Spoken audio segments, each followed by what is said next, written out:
सुप्रभात बच्चों, आज हम पढ़ेंगे लिंग।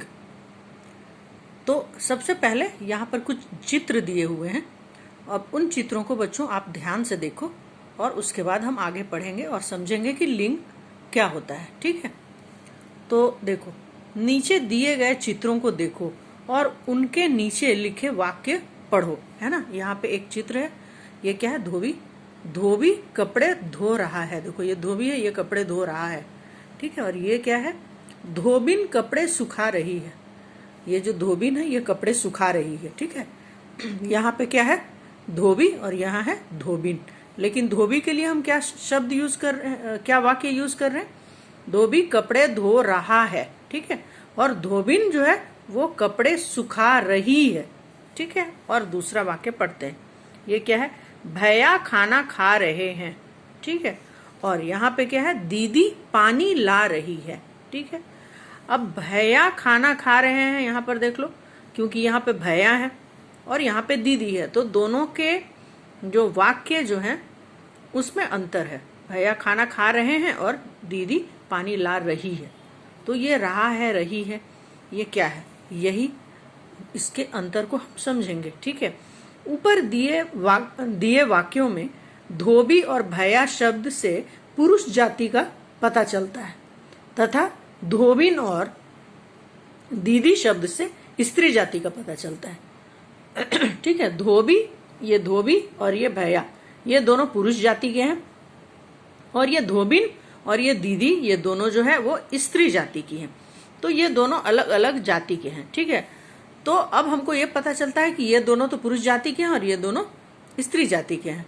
ठीक है, तो शब्द के जिस रूप से पुरुष जाति या स्त्री जाति का बोध हो उसे लिंग कहते हैं। अब जैसे यहाँ पर हम भैया शब्द यूज कर रहे हैं तो यहाँ दीदी शब्द यूज कर रहे हैं, यहाँ पे धोबी है तो यहाँ धोबिन है। तो ये जो है ये लिंग है। ये अलग अलग लिंग से ये लिंग जो है होता है पुल्लिंग और ये होता है स्त्रीलिंग, क्योंकि ये स्त्री के लिए यूज हो रहा है, ये पुरुष के लिए यूज हो रहा है। ठीक है, अब हम आगे देखते हैं लिंग के कितने भेद है ना। लिंग के भेद, लिंग के दो भेद होते हैं, मतलब दो प्रकार के होते हैं। लिंग दो तरह के होते हैं, पुल्लिंग और स्त्रीलिंग। अब देखो पुल्लिंग क्या होता है। ठीक है, पुल्लिंग जिन शब्दों से पुरुष जाति का पता चलता है उन्हें पुल्लिंग कहते हैं, जैसे चाचा, दादा, मामा, मोर, मुर्गा, शेर आदि। ठीक है, और स्त्रीलिंग क्या होता है? स्त्रीलिंग जिन शब्दों से स्त्री जाति का पता चलता है उन्हें स्त्रीलिंग कहा जाता है।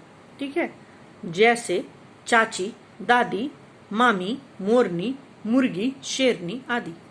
ठीक है, ये स्त्रीलिंग शब्द है और ये पुल्लिंग शब्द है जो यहाँ पर आपको उदाहरण दिए गए हैं।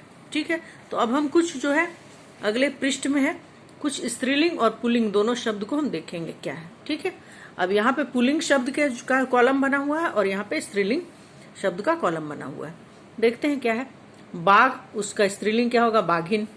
ऊंट पुल्लिंग है, ये हो गया ऊंटनी, स्त्रीलिंग है। ठीक है, इसी तरह बंदर, बंदरिया, लेखक, लेखिका, हाथी, हथिनी, छात्र, छात्रा, बकरा, बकरी, राजकुमार, राजकुमारी, श्रीमान, श्रीमती, पंडित, पंडिताइन, ग्वाला, ग्वालिन, सेवक, सेविका, शिष्य, शिष्या।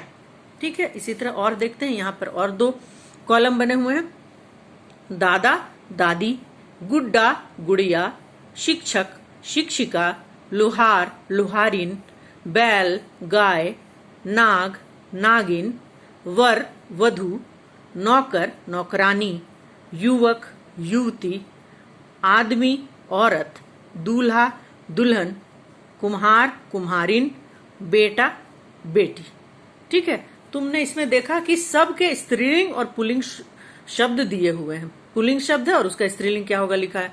यहाँ भी पुल्लिंग शब्द है और उसके बाद स्त्रीलिंग क्या होगा ये लिखा हुआ है। तो हम लोगों को ये अब समझना होगा कि शब्द के जिस रूप से भी पुरुष जाति का या स्त्री जाति के होने का बोध होता है उसे हम कहते हैं लिंग। ठीक है, और लिंग बच्चों दो प्रकार के होते हैं, पुल्लिंग और स्त्रीलिंग। जिन शब्दों से पुरुष जाति का पता चलता है वो हो गए पुल्लिंग, और जिनसे स्त्री जाति का पता चलता है वो हो जाते हैं स्त्रीलिंग। ठीक है, दोनों के उदाहरण तुमने देख लिए। अब हम आगे और पढ़ेंगे और हम कुछ गृह कार्य में ऐसा करेंगे जिससे कि और अधिक स्पष्ट हो जाएगा कि लिंग क्या होता है। ठीक है बच्चों, तो आज के लिए बस इतना ही। ठीक है।